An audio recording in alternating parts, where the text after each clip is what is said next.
అర్ధనారీశ్వరుడు అంటే ఆయనలో అర్ధ భాగం ఆయనకి ఇచ్చేసి పార్వతీమాతకి ఇచ్చేసారు.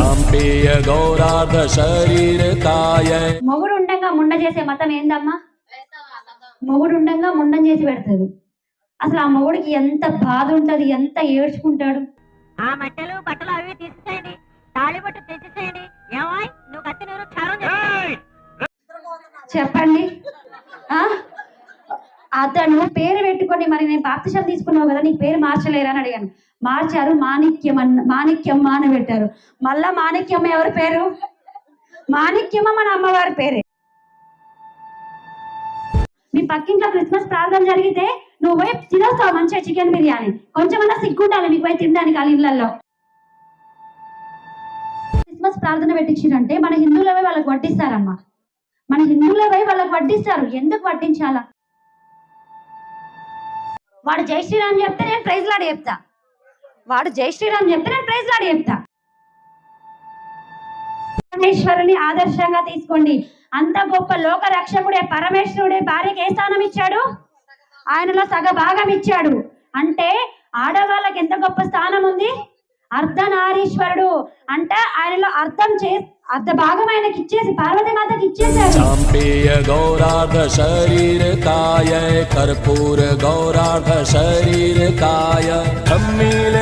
ఎంత గొప్ప స్థానం ఉంది. ఆది పరాశక్తులం మనం. ఎవరో ఏదో అంటారంటే మనం అక్కడే ఉంటాము. ఎవరో ఏదో అనుకుంటే నేను ఇంత దూరం వచ్చేదాన్నా చెప్పండి. విమర్శలకు అక్కడే ఆగిపోయేదాన్ని. ఇవాళ మీరు నన్ను పిలిచేవాళ్ళ ఎందుకు? అవి పట్టించుకుంటే నేను ఈ స్థానంలో ఉండేదాన్ని కాదు.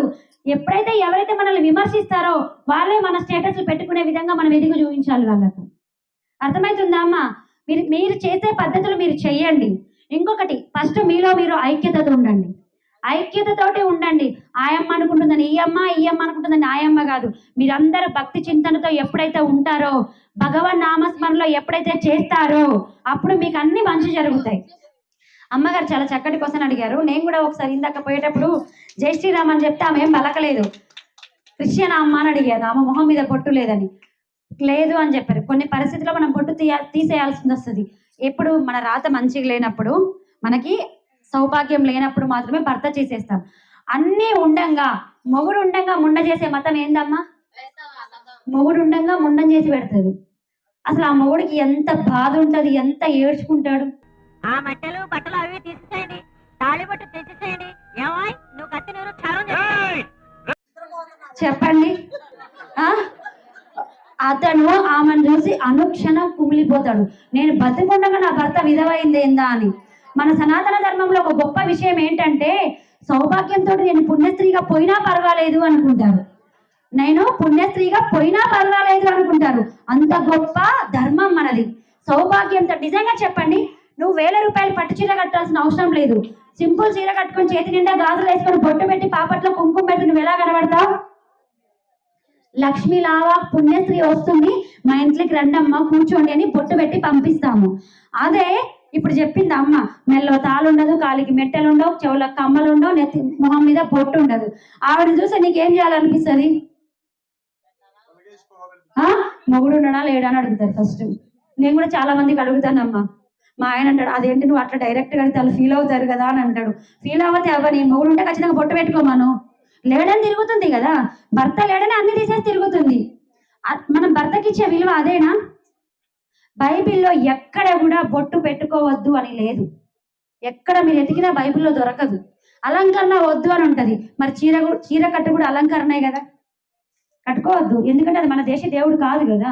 చీర ఎందుకు కట్టుకోవాలి? మరి కాలికి మెట్టెలు కూడా పెట్టుకుంటున్నారు చాలా మంది క్రిస్టియన్స్. మెట్టెలు ఎందుకు పెట్టుకోవాలి? మన సాంప్రదాయం కదా. మరి ఎందుకు పెట్టుకోవాలి? జల్లో పూలు ఎందుకు పెట్టుకోవాలి? సగం అది సగం ఇది పాటిస్తున్నారు. వాడు అట్లా పోతలేడు. ఇందాక మధు అన్న గారు చెప్పినట్టు, నన్ను తీసుకపోతే ఆ పద్ధతిలో చేస్తారా ఈ పద్ధతిలో చేస్తారా అన్నట్టు. నేను ఒకవేళ చనిపోతే ఆ పద్ధతిలో చేస్తారా ఈ పద్ధతిలో చేస్తారా అన్నట్టు. చీర కట్టుకుంటావు, మెట్టలు పెట్టుకుంటావు, నేను మొహం మీద బొట్టుకి ఏమైంది నీకు రోగం? ఇంత కుంకుమకే వచ్చిందా నీకు బాధ? చెప్పండి. కుంకుమ పెట్టుకుంటే నీ ఎదుటి వ్యక్తికి చూసే చూపు కూడా చాలా మంచి చూపు చూస్తారు. అలాగే నీకు ఏదైనా చెడు దృష్టి ఉన్నా కూడా వెళ్ళిపోతుంది ఎదుట కుంకుమ పెట్టుకున్నప్పుడు. అర్థమవుతుందా? బొట్టు పెట్టుకోవాలన్నా కూడా ఆమెకు అదృష్టం ఉండాలి. ఇప్పటి నుంచి చెప్తున్న అన్నలు, ఎవరైనా మీ భార్య బొట్టు పెట్టుకోకపోతే దయచేసి పెట్టించండి. అట్లానే గొడవ పడకండి. ఆమెకు అర్థమయ్యే విధంగా చెప్పండి. గొడవలు పడితే ఎవరు మారరు, తిడితే మారరు. అర్థమవుతుందా? మేము వెళ్ళి చెప్పాము, గోవిందమ్మకు వివరించాము. గోవిందమ్మ అంటే ఎవరి పేరు తెలుసా అమ్మా అన్నాను. బ్రహ్మంగారి భార్య పేరమ్మా. నువ్వు బ్రహ్మంగారి కులస్తులు అంటే ఆవిడకి కులం ఎందుకు తీసుకొచ్చానంటే అక్కడ ఆవిడకి అర్థమయ్యే విధంగా చెప్పాలని కులం తీసుకురావాల్సింది వచ్చింది. నేను కులం చూడనమ్మా, వాళ్ళు హిందువా కాదా అని చూస్తాను. ప్రతి ఇళ్ళలోకి వెళ్తాను నేను, వాళ్ళ ఇంట్లోకి వెళ్ళి కూర్చొని భోజనం కూడా చేసి వస్తాము. అక్కడ కులం ఎందుకు చెప్పానంటే ఆవిడ వడ్ల వాళ్ళని చెప్పారు నాకు. గోవిందమ్మ ఎవరి పేరు? బ్రహ్మంగారి భార్య పేరు. అంత గొప్ప పుణ్యస్త్రీ ఆవిడ గోవిందమ్మ. అంత మంచి పేరు పెట్టుకొని మరి నేను బాప్తిసం తీసుకున్నావు కదా, నీ పేరు మార్చలేరా అని అడిగాను. మార్చారు, మాణిక్యమ్మ అని పెట్టారు. మళ్ళా మాణిక్యమ్మ ఎవరి పేరు? మాణిక్యమ్మ మన అమ్మవారి పేరే. మళ్ళా తీసుకుపోయి ఆ పాస్టర్ ఎవరి పేరు పెట్టారు? అమ్మవారి పేరే పెట్టారు. మీ ఆయన పేరు ఏం పేరంటే యాకోబా ఏదో చెప్పింది. యాకోబు. లక్ష్మయ్య, ఫస్ట్ లక్ష్మయ్య, మళ్ళీ యాకోబు. అయితే ఏమైంది? ఆయన స్వర్గస్థులయ్యారు. పాపం ఆయన ఆరోగ్యం బాగలేకుండా బాగలేక వెళ్ళిపోయారు. ఎందుకు చర్చికి వెళ్ళామంటే మా ఆయనకు ఆరోగ్యం బాగలేక వెళ్ళాను. మరి ఆయన చనిపోయారు కదా, మరి ఇప్పుడు ఎందుకు ఉన్నామంటే అప్పుడు ఆయన పిలిచాడు వెళ్ళాను. ఇప్పుడు వెళ్తావా అని అడిగాను. మామూలుగా అయితే వెళ్తా ఉంటుంది కదా, ప్రతి సండే చర్చికి వెళ్తా ఉంటుందట. మరి ఇప్పుడు వెళ్తావా అంటే వెళ్ళా అని గొప్ప సాక్ష్యం చెప్పింది. వస్తా అని చెప్పింది. మరి పాస్టర్ వచ్చి వద్దని చెప్పాడేమో మేబీ. ఇప్పుడు మేము మీకు చెప్పినట్టు వాళ్ళు కూడా ఫాలో అవుతా ఉంటారు కదా. ఎందుకంటే మాలాంటి హిందుత్వవాదులు వచ్చినప్పుడు వాళ్ళు ఖచ్చితంగా వాళ్ళని ఒక కన్నేసుకొని చూస్తారు. కానీ పాస్టర్లు వచ్చినప్పుడు మాత్రం మన వాళ్ళు ఏమనరు. మీ పక్కింట్లో క్రిస్మస్ ప్రార్థన జరిగితే నువ్వు పోయి తినేస్తావు మంచిగా చికెన్ బిర్యానీ. కొంచెమన్నా సిగ్గుండాలి మీకు పోయి తినడానికి వాళ్ళ ఇళ్లలో. అదే నువ్వు పూజ చేస్తే వచ్చి తింటారా? నువ్వు సత్యనారాయణ పూజ చేస్తే కొంచెం కొబ్బరి ముక్క కూడా లేదు, కానీ వాడు చికెన్ బిర్యానీ పెట్టేస్తే మన వాళ్ళు గట్టి తిన్నట్టు తినేసి వస్తారు. నీకు తినాలంటే నువ్వు ఆదివారం చేసుకోలేవా చెప్పండి? నీకు చేసుకోవాలంటే చికెన్ 100 రూపాయలు 200 పెడితే కేజీ చికెన్ వస్తుంది. నువ్వు చికెన్ బిర్యానీ వేసుకొని తినలేవా? వాళ్ళ ఇంట్లోనే తినాలా పోయి? విలువ ఇవ్వండి. మీ చుట్టాలు ఎవరైనా మతం మారితే నువ్వు విలువ ఇవ్వు. ఎప్పుడు? నీ ధర్మాన్ని వాళ్ళు గౌరవించినప్పుడు, నీ ఇంటికి వచ్చి ప్రసాదం తిన్నప్పుడు నువ్వు కూడా వాళ్ళ ఇంటికి పోయి చికెన్ తిను, నేను వద్దానా? నువ్వు కూడా వాళ్ళ ఇంటికి పోయి చికెన్ తిను, నేను వద్దాను. ఎప్పుడు? నీ మతాన్ని గౌరవించినప్పుడు. ఇంకొకటమ్మా, ఇప్పుడు మీ చిన్నాన్న కూతురో మీ బాబాయ్ కూతురో మతం మారింది అనుకోండి, ఓకే, ఫస్ట్ మీ ఇద్దరికి మాటలు ఉండవు, మీ ఇద్దరికి గొడవ స్టార్ట్ అవుతుంది. ఎందుకు? మీరు అన్యులు. అన్యులు అంటే అర్థం ఏంటంటే మన వాళ్ళు కాని వాళ్ళు. వాళ్ళు మన వాళ్ళే, వాళ్ళు కూడా మన వాళ్ళే, కానీ మధ్యలో తప్పిపోయారు.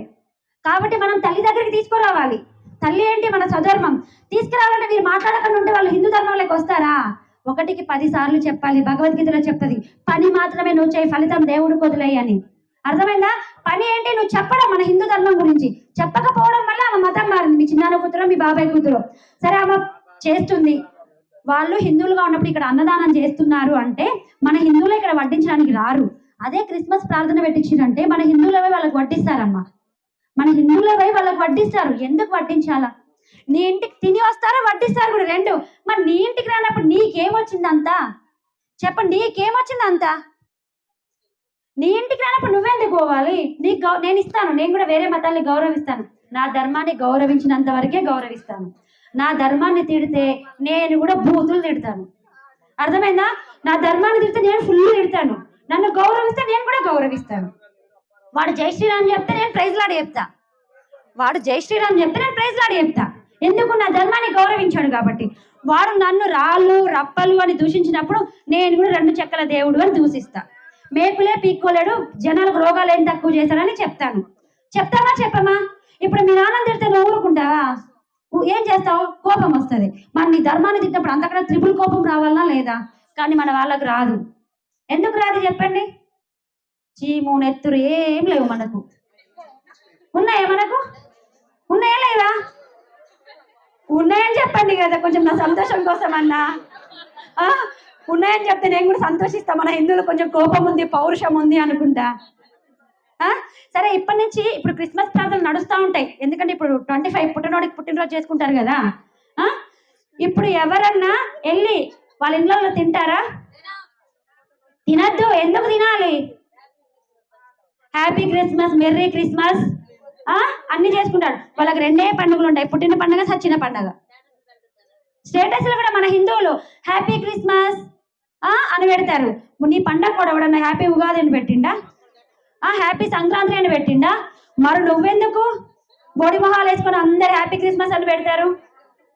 నిజంగా ఇప్పటి నుంచి ఎవరు హ్యాపీ క్రిస్మస్ కానీ లేకపోతే హ్యాపీ ముబారక్ కానీ పెడతారో వాళ్ళకి సిగ్గు శరం లేనట్టే, నిజంగా లేనట్టే. మీరు నన్ను తిట్టుకున్నా సరే, పలాని సుధాక మోక్ష ధర్మా నుంచి వచ్చి మా అమ్మ హిందూ ఇట్లా తిడుతుంది అన్నా సరే, నేను అందుకే క్రిస్టియన్స్ తిట్టాను, ముస్లిమ్స్ తిట్టాను, ఫస్ట్ మన హిందువులే తిడతాను.